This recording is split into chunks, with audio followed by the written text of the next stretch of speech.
부목사님, 컴퓨터 좀 봐주시고요. 사랑하는 성도님들 안녕하세요. 우리 박은수 장로님이 5주째 심문을 하셔가지고 제가 할 인사까지 하셨는데 한 번 더 인사하시겠습니다. 우리 옆 사람과 인사하겠습니다. 하늘까지 함께 갑시다.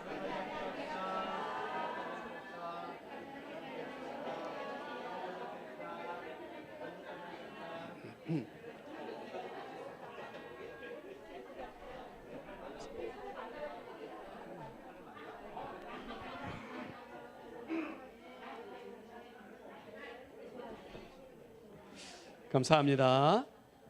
우리 주님의 전을 찾은 모든 성도님들 진심으로 환영하고 특별히 우리 뒤에 우리 송 사장님이랑 우리 박정숙 권사님 맞죠? 예, 제가 기억하는데 우리 시조사에서 뵀던 다시 한번 힘찬 박수로 아이고 잘 오셨습니다. 감사합니다. 진심으로 환영합니다. 우리 장유월곡교회 찬양대 하나님께 올린 정말 특별한 찬양 너무나 감사하죠? 우리 마음이 정말로 이 하나님을 향하여 또 하늘을 향하여 준비되는 거룩한 시간이었다고 생각합니다. 오늘 저는 우리는 지금 광야에 서 있다라는 제목으로 우리 계속되는 출애굽기 말씀을 연구하고요. 이 제목으로 오늘 하나님 말씀을 증거하겠습니다. 우리는 왜 하나님께 받은 은혜를 속히 잊어버리는 걸까요? 나는 안 그래 하는 모습으로 저를 쳐다보시는 분들이 계신데 내 얘기는 아닌 것 같아라는 생각으로 앉아 계신 뻔뻔한 우리는 왜 하나님께 받은 은혜를 속히 잊어버리는 걸까요? 왜 방금 이적을 체험하고서도 돌아서면 불평하고 원망할까요? 받은 게 너무나 큰데 그 큰 은혜는 잊고 작은 것에 집중하며 염려하며 원망할까요? 인생을 살면서 많은 기적들을 경험하게 됩니다. 여러분 인생에서도 기적이 있었나요? 살면서 기적을 체험하셨나요? 네. 체험하셨나요? 네. 많이들 체험하신 것 같아요. 사실 기적이 있었기 때문에 저는 여러분들이 이 자리에 이렇게 함께 우리와 앉아 있다고 생각합니다. 기적의 사람들인 거죠. 네. 세상 사람들은 뭔가 삶에 기적이 일어났을 때 뭐라고 하나요? 쪽집게야 우리. 제가 여기 그대로 써놓은 대로 우리 집사님 말씀해 주셨는데 운이 너무 좋았다. 그죠? 또 다른 표현이 있는데 기적이 일어났을 때 쓰는 기가 막히게 일본말로 아다리가 맞았다. 바둑 용어더라고요. 제가 이렇게 살펴보니까 아다리가 맞았다 이렇게 표현을 해요. 기가 막히게. 그러나 세상을 창조하신 하나님, 우주의 주인이신 하나님을 믿는 우리는 어떻게 이야기합니까? 하나님의 은혜로, 하나님의 섭리로, 그리고 우리는 하나님 감사합니다라고 고백하죠. 맞죠? 제 삶에 여러 차례 기적과 같은 일이 있었습니다. 말씀을 준비하며 떠올려 봤어요. 그 중에 대표적인 한 사건이 또렷이 떠올려졌는데요. 한 번쯤 들려드린 이야기지만 늘 이야기하지만 제 삶이 제한되니까 이해해 주시기 바랍니다. 중학교 한 3학년쯤으로 기억이 돼요. 저는 이때 집에 오토바이, 이 오토바이 이게 제가 찾아보니까 1984년에 나왔어요. GLX 대림 혼다 혹시 아시나요? 저거 타고 다녔어요. 중학교 3학년 때부터 고등학교 내내. 그러니까 주변에서 이렇게 볼 때는 아주 뭐 불량 학생처럼 비춰질 수 있는, 근데 저는 매우 성실한 학생이었고 저게 출퇴근용으로 어쩔 수 없이 타고 다녔던 집에 있던 오토바이였는데 그 옆에 경운기, 저 중학교 3학년 때도 경운기 운전에 꽤 능숙했어요. 그래서 집과 논, 뭐 밭 경운기 타고 가서 일을 하는 데 있어서 부족함이 별로 없었어요. 저희는 목장을 했기 때문에 경운기 운전을 잘 해야 돼요. 왜냐하면 뭐 수단그라스 아셔요? 이 젖소들이 사료처럼 이 옥수수 같은 것을 이렇게 많이 먹여야 되는데 이제 그런 것을 잘라다가 이렇게 먹이고 해야 되는 그런 일들이 있고, 뭐 논도 논농사도 많이 져서 어쩔 수 없이 일을 해야 되는 거죠. 막내 아들로서. 근데 그래서 경운기 운전에 뭐 그렇게 서투르거나 하진 않았는데, 제가 경운기를 타고 중학교 3학년 학생이니까 시내까지 4km를 이렇게 나가는 경험은 없었어요. 그날 그게 첫 경험이었어요. 경운기 타고서 시내까지, 신철원까지 가야 되는 처음으로 나간 때였어요. 혼자서. 그러니까 고향 동네 길 아는 길은 아무 문제가 없는데 이제 4km를 나가야 될 때, 여러분 저희 고향집에서 시내를 나갈 때는 이렇게 논길을 가로지는데 그 다음에는 강이 있어요. 강이 있는데 경사가 이렇게 내려와서 다리가 있는데 다리도 꽤 높아요. 그 경사가 절벽이 굉장히 심하다는 거죠. 다리를 건너서 또 한참 언덕을 올라가 가지고 이렇게 가죠. 그래서 경사가 이게 얼마나 심하고 벼랑이 얼마나 큰지, 철원 주상절리 와보신 분들 있죠?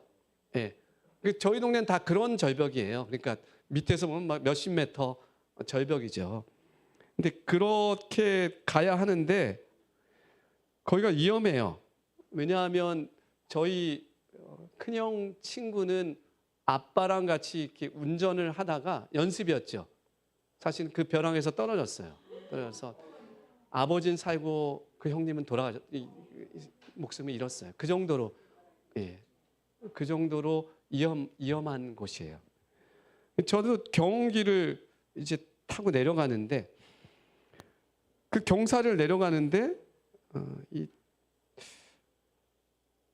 얼핏 들었어요. 경운기 운전을 잘하는 그 거친 우리 그 고향 동네 아저씨들이 하는 이야기 들었어요. 제가 뭐라고 들었냐면, 자기는 그 경사를 내려갈 때 양쌍 크러치를 잡고 간다. 이 경운기에 양쪽 크러치를 잡으면 어떻게 된다고요? 자전거처럼 된다고요. 경사를 내려갈 때 분리가 돼버려요. 그렇게 내려갔다라는 이야기를 들었어요. 이렇게 이야기할 때 제가 생각이 났어요. 사실 뭐 기아 일단 놓고 뭐 이렇게 천천히 가면 되는데 들은 게 있으니까 제가 양쪽을 딱 잡았죠. 근데 그 경사도의 경운기가 어떻게 가요? 자전거처럼 속도가 붙기 시작합니다. 그냥 다 풀린 것처럼 네 바퀴가 돌아가는데, 그러니까 제가 어떻게 해요? 너무 놀랬죠. 막 달려가는데 이걸 어떻게 할 수가 없는 거예요. 누차니 속도가 너무 빠르고 뭐 어떻게 이 다른 조작을 할 수가 없더라고요. 중학교 3학년 남자아이가. 근데 결국은 너무 위험해지니까 크러치를 탁 놨죠. 누는 순간 어떻게 되냐면 급 정거 비슷하게 되더라고요. 그러면서 핸들이 꽉 돌면서 저를 날려보내더라고요. 이렇게 해가지고 휙 날아갔어요. 뿅 날아갔는데 저는 길 중간으로 떨어졌는데 경운기는 어디로 가요? 확 제동이 걸리면서 벼랑으로 가는 거죠. 근데 제가 떨어져서 정신이 없어가지고 그걸 따라가 잡을 수가 없어요. 그러니까 제가 그 순간에 어떻게 해요? 경운기가 가는 걸 보는데 눈을 감았어요. 그리고 어떻게 해요? 하나님 도와주세요. 하나님 도와주세요. 날아가서 뭐 어떻게 할 수 있는 방법도 없고 뭐 몸이 아픈 건 뭐 둘째치고 경운기가 벼랑으로 떨어지면 와, 저에게 있어서는 뭐 너무나 큰 일이죠. 그게 제 목숨이 날아가는 것만큼 큰 일처럼 느껴졌어요. 그 순간에 하나님 도와주세요 하고 눈을 떴는데, 여러분 놀랍게도 경운기가 벼랑으로 가다가 이게 양 쌍크러치가 놓이면서 이게 지가 이렇게 좀 확 꺾였어요. 그러니까 꺾인 상태에서 이쪽 바퀴가 약간 둔덕 같은 데를 이렇게 올라가면서 한쪽이 들렸어요. 근데 들리면서 핸들이 어떻게 해요?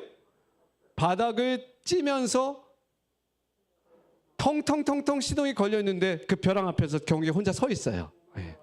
제가 떨어져 가지고 뭐 엄두도 안 나는 그 상황 속에서 경기가 이렇게 기울어 가지고 바퀴 하나가 올라가고 핸들이 짓눌리면서 멈춰서 서 있는 거예요. 좀만 가면 벼랑인데.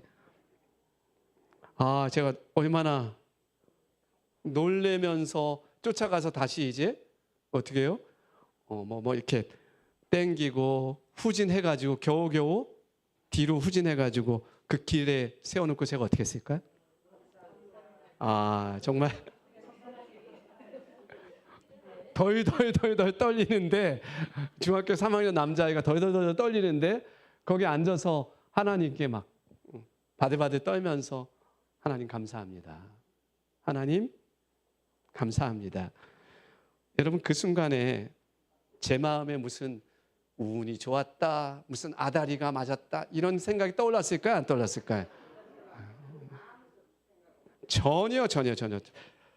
그 순도 100, 오직 하나님께서 나에게 기적을 베푸셨다. 하나님께서 기적을 베푸셨다.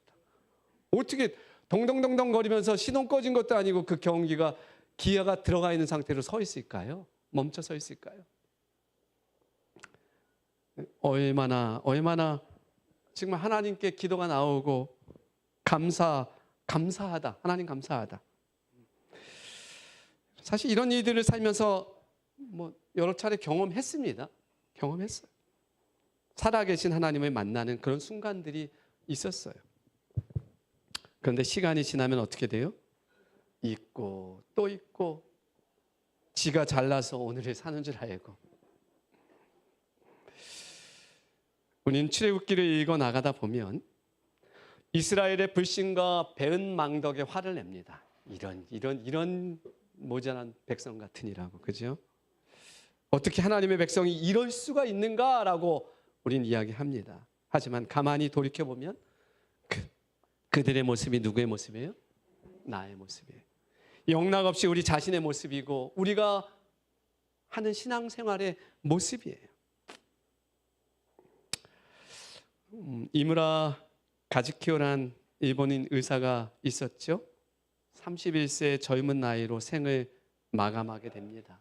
암 투병을 하면서 자신이 이제 얼마 남지 않은, 그러니까 31살에 생을 마감하게 됐으니까 그 이전에 글을 쓰기 시작해요.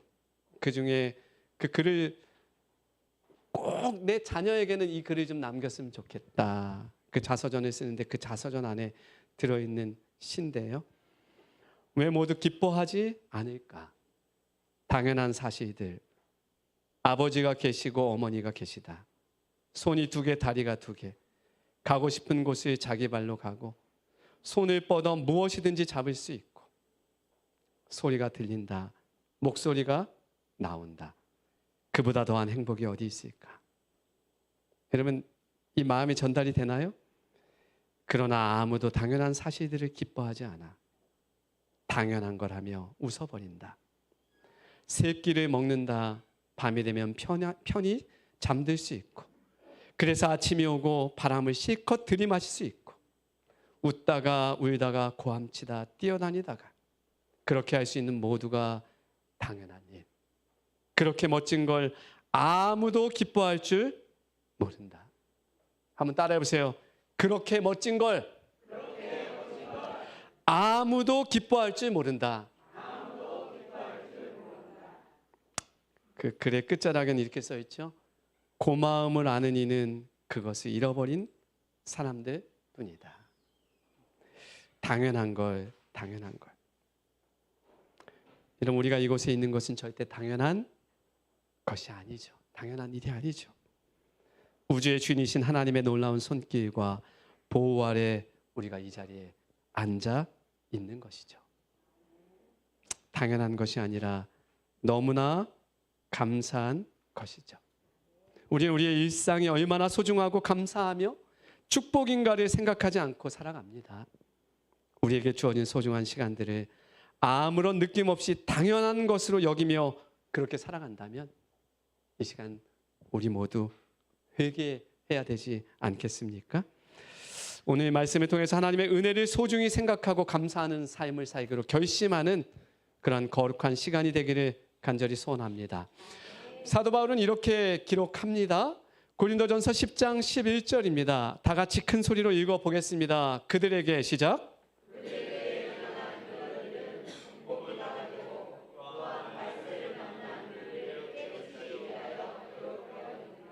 여기서 그들은 누굽니까?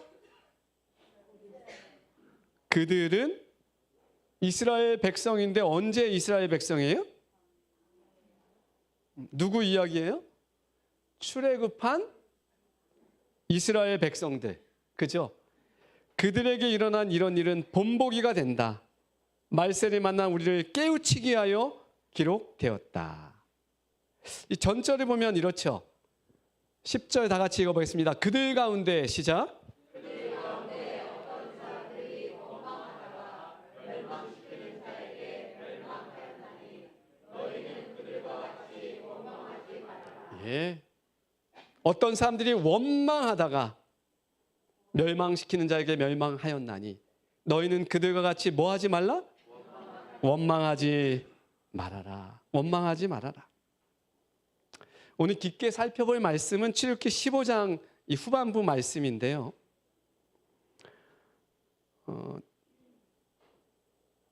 여러분 이 말씀을 좀 보겠습니다. 15장 22절 제가 있습니다. 모세가 홍해에서 이스라엘을 인도하며 그들이 나와서 수로 광야로 들어가서 거기서 사흘 길을 걸었으나 뭘 얻지 못했어요? 물을 얻지 못하고 23절 다 같이 있습니다. 시작.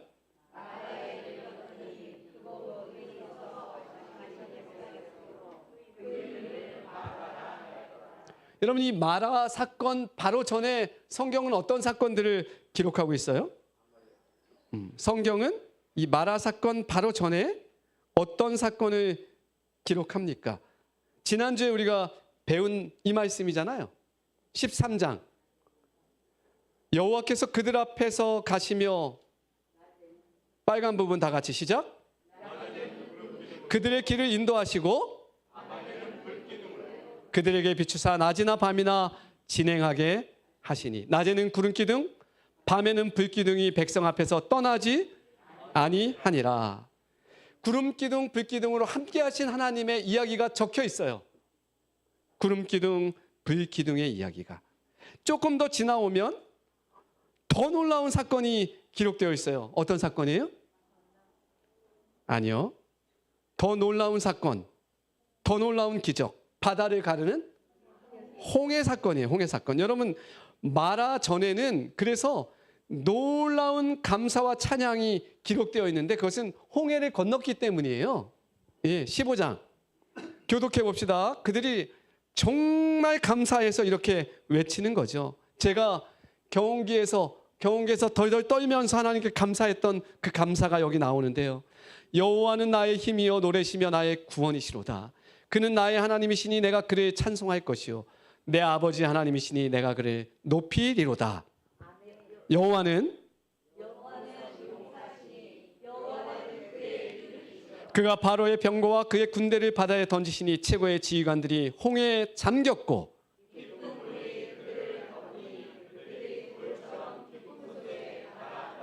홍해를 기적적으로 건넌 이스라엘 백성들이 그 기적을 체험한 백성들이 모세와 미리암의 선창으로 감사의 노래를 부르고 화답하고 온 천지에 하나님 같은 신은 없습니다. 하나님뿐입니다. 라고 외치는 장면이 바로 이 전절들에 있는 거예요. 출애굽기 15장에 있는 것입니다. 진심이에요. 진심. 이스라엘 백성의 진심입니다. 전 느껴져요. 이게 얼마나 그들의 진심인지. 그런데 3일의 시간이 지났어요. 3일 동안 그들이 광야를 걸었을 때 전혀 다른 상황이 전개되는 것을 보게 됩니다. 홍해에서 나와서 수로 광야길을 딱 3일 동안 가는데 뭐가 없어요? 물이 없어요. 그들은 아마 물을 가죽 푸대에 준비했을 거예요. 사람이 먹을 물 정도는. 근데 여러분 둘러보니까 짐승이 적잖아요. 그죠? 나귀는 물 없이 며칠을 여행할 수 있다고요? 4일을 여행할 수 있다 그래요, 나귀는. 근데 다른 짐승들은 그래요, 안 그래요? 그렇지 않아요. 막 깔딱깔딱한 거예요. 그리고 본인들도 있는 물 거의 다 딱 3일이었어요. 그들이 버틸 수 있는 순간이. 그러니까 뭐가 나와요? 그들의 입에서 이제 드디어 불평과 원망이 나옵니다. 그러다 도착한 데가 어디예요? 여기 마라예요. 그렇게 그들이 도착한 것이 마라예요. 마라는 뜻이 뭐라고요? 쓰다, 괴롭다라는 뜻을 가지고 있어요. 3일 길 후에 만난 물인데 여러분 먹을 수 있어요? 없어요? 저 물이. 백성들이 막 뛰어들어가서 물을 이 상황을 보니까 이스라엘 백성들의 원망도 이해가 돼요. 그죠? 3일 동안 기다려서 물을 만났는데 입에 집어넣으니까 먹을 수 있어요? 없어요? 소금물처럼. 이 물은 써서 먹을 수가 없는 물이에요. 써서 먹을 수 없는 물. 여러분, 인생은 살아볼 만하다라고 이야기하지만 누구에게나 녹록하지 않습니다. 그렇습니까? 살면서 우리는 구름 기둥, 불 기둥 하나님의 은혜를 경험하고 홍해도 건너요. 그런데 반드시 마라에 쓴 경험을 저 여러분들은 하게 될 것입니다. 마라에 쓴 경험을 하게 돼요. 그래서 쉽지가 않은 거죠. 쉽지가 않아요. 며칠 전 조양기 장로님 우리 따님 결혼식에 저희가 가게 됐죠. 아침에 나올 때 제 두 딸이 있는데 실명을 거론하진 않겠습니다. 예. 두 아이 중 한 아이가 열이 조금 있었어요. 한 37도더라고요. 아침에 둘이서 집사람이랑 나오는데 그래서 조금 마음에 걸렸는데 염려할 정도는 아니다. 우리가 몇 번 찍어보고 잘 지내면 되겠지 하고 나왔는데 결혼식장에 잘 왔습니다. 근데 그 다른 아이, 두 아이니까 또 다른 아이에게 전화가 왔어요. 열이 39도를 찍더라고요. 그러니까 한 아이가 매우 좀 심각해지는 상황인 거죠. 점점. 그래서 전화로 어떻게 해요? 그럼 택시를 불러라, 응급실을 가라. 이제 통화를 하기 시작합니다. 근데 여러분 택시를 불렀는데 그 택시까지 갈 수가 없는 거예요, 이 아이가. 39도가 넘으면서 열에 좀 약한 것 같아요. 저를 닮아서. 근데 그래서 이제 택시를 돌려보내고요. 119에 연락을 해서 이제 119로 해서 응급실에 가는데 저희가 식장에서 나와서 차를 타고 한 40분을 가는데 그 기간이 어떨까요? 한 4시간 가는 것 같아요. 전화 통화를 계속 하면서 가는데 속이 얼마나 답답한지. 119 아니고 막 계속해서 정보가 오고 있습니다. 둘이서 그렇게 달려가요.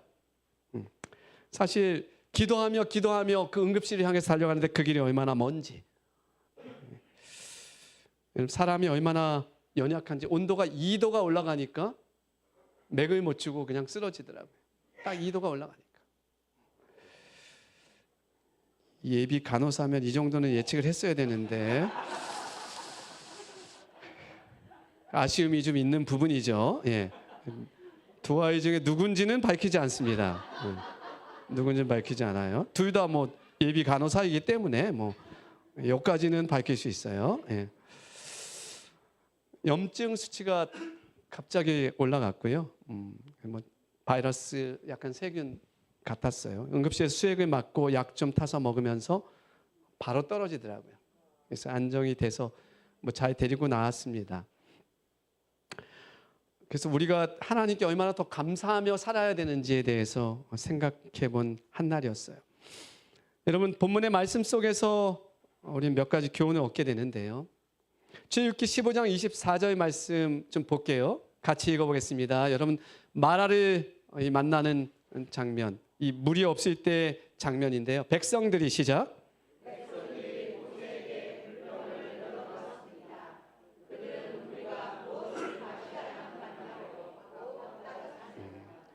백성들이 누구에게 불평을 늘어놓아요? 모세에게 불평을 늘어놓습니다. 백성들이 고난이 닥쳤을 때 지도자에게 바로 불평을 쏟아냅니다. 불평과 원망이 쏟아져요. 지도자는 참 어려운 이치인 것 같아요. 모세 잘못이에요? 구름 기둥과 불 기둥. 모세 잘못입니까? 불평이 누구에게 쏟아져요? 모세에게 쏟아집니다. 그래서 여러분, 위기가 닥칠 때, 고통과 어려움의 순간이 왔을 때, 여러분 그 순간은 불평하고 원망해야 할 시간이 아니에요. 바로 이어지는 말씀에서 모세의 모습은 좀 달라요. 모세가 어떻게 해요? 모세가 여호와께 부르짖었더니, 엘렌 G 화이트의 글을 보면은 이 부르짖음에 대한 표현을 간절히 기도했다라는 표현으로 나타나고 있어요. 모세가 여호와께 부르짖었더니, 모세가 하나님께 어떻게 했어요? 간절히 기도했다라고 이야기합니다. 백성들은 뭐 했고? 원망했고, 모세는 간절히 기도했고. 여러분, 쓴물을 만나게 될 때 속상하고 화가 치미고 고통스러운 상황에 직면할 때 우린 선택할 수 있어요. 마음껏 원망할 수 있습니다. 근데 또 하나의 방법이 있어요.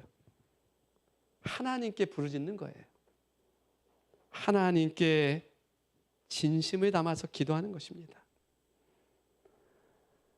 한번 따라해 보시겠습니까? 원망에는 해결책이 없지만 부르짖음에는 해결책이 있습니다. 사람에게 아무리 하소연하고 불평해도 여러분, 원망해도 해결되지 않아요. 이 문제는 그렇게 해결될 수 있는 문제가 아니에요. 그런데 하나님께 부르짖을 때 답이 있어요? 없어요? 하나님께 부르짖을 때 여호와께서 그에게 한 나무를 가르치시니, 한 나무를 가르치시니 답이 있어요? 답이 있어요. 그가 물에 던지니 물이 달게 되었더라. 아멘. 그래서 예레미야에 이 말씀이 있는 거예요. 다 같이 큰 소리로 읽어보겠습니다. 너는 내게 시작.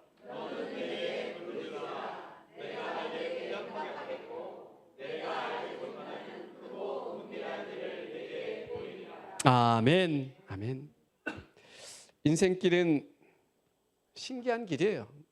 살만한 길이기도 한데 별의별 사람들을 다 만나고 희한한 일을 경험하고 아픔과 고통을 당하는 길이 우리의 나그네 길이 인생길이에요. 근데 여러분, 어떤 일을 당하든지 어떤 사람을 만나든지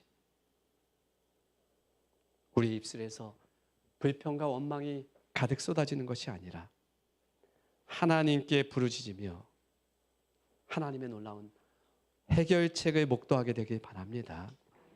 하나님을 신뢰하심으로 끝까지 승리하시게 되길 바랍니다. 기억하십시오. 따라해 보세요. 우리는 지금 광야에 서 있다. 아멘. 여러분, 광야는 비단길 깔린 궁정도 아니고 꽃같이 장식된 하늘 정원도 아닙니다. 기적 같은 홍해를 건넌 것도 사실이지만 홍해 전을 생각하면 그때는 뭐였어요? 애굽의 병사들이 쫓아오고 앞에는 바다가 가로막혀 있고 사면 초과의 위기를 겨우 뛰어넘었을 뿐이에요. 그러니까 인생은 굽이굽이 위기를 극복해가는 스릴 넘치는 뭐라고요? 광야라고요. 광야라고요.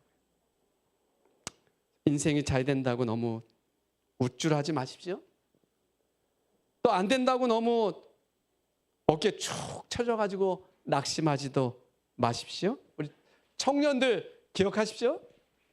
좀 잘 돼도 우쭐하지 말고 좀 안 돼도 너무 어깨 쳐져서 낙심하지 마십시오. 무슨 일이 생겼을 때 마치 자신의 능력이나 되는 것처럼 뜨거웠다가 또 잘 안 되면 식어졌다가 반복하는 것은 여러분이 지금 광야에 서 있는 것을 잊고 있다는 거예요. 남들이 잘 된다고 배 아파하지도 마시고 자신이 안 풀린다고 원망하지도 말고 기억하십시오. 인생은 시소와 같다는 것을. 인생은 오르막길이 있고 내리막길이 있다는 것을. 지금 우리의 삶에 큰 장애물이 있고 어둡고 버거운 싸움을 하고 있다면 이런 순간에 우리에게 필요한 것은 이 광야길에서 잠잠히 하나님께 부르짖으며 구원을 바라보고 그분을 신뢰하는 것입니다. 여러분, 하나님께서 이 마라에서 한 나무를 가리키시는데요.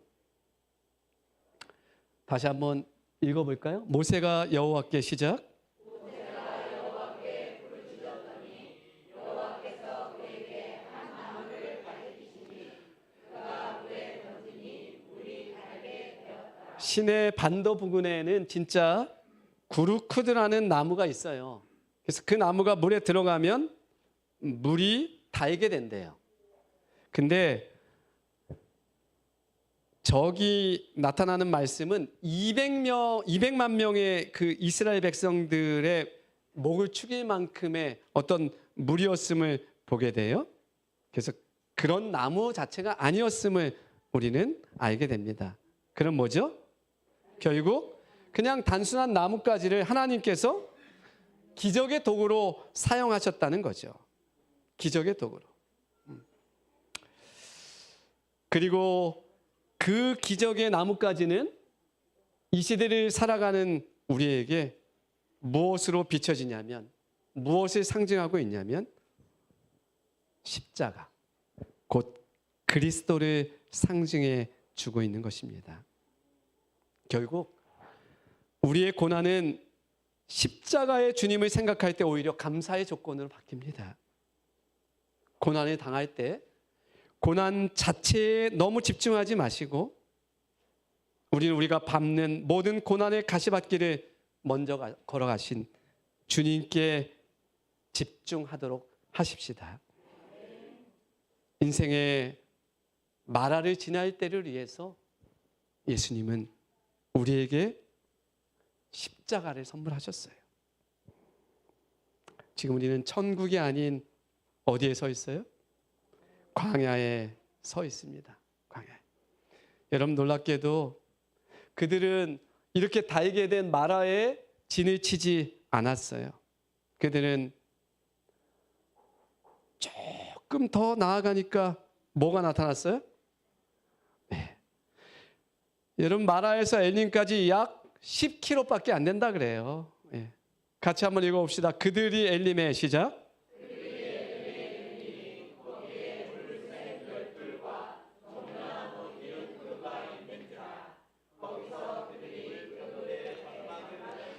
10km만 가면 하나님이 준비한 뭐가 있어요? 엘림이 있다는 거예요. 엘림이 있다는 거예요. 아멘입니까? 지금 쓴물 마라의 경험을 하고 계신다면 하나님을 신뢰하면서 몇 킬로만 가자고요? 10km만 가자고요. 포기하지 마시라고요. 여기서 원망하고 불평하고 다 망가뜨리지 마시라고요. 10km만 가면 하나님이 준비한 엘림이 기다리고 있다고요. 저 여러분이 그 하나님의 뜻을 헤아리고 하나님의 준비한 엘림에 다 함께 서게 되길 간절히 바라면서 말씀 마치겠습니다.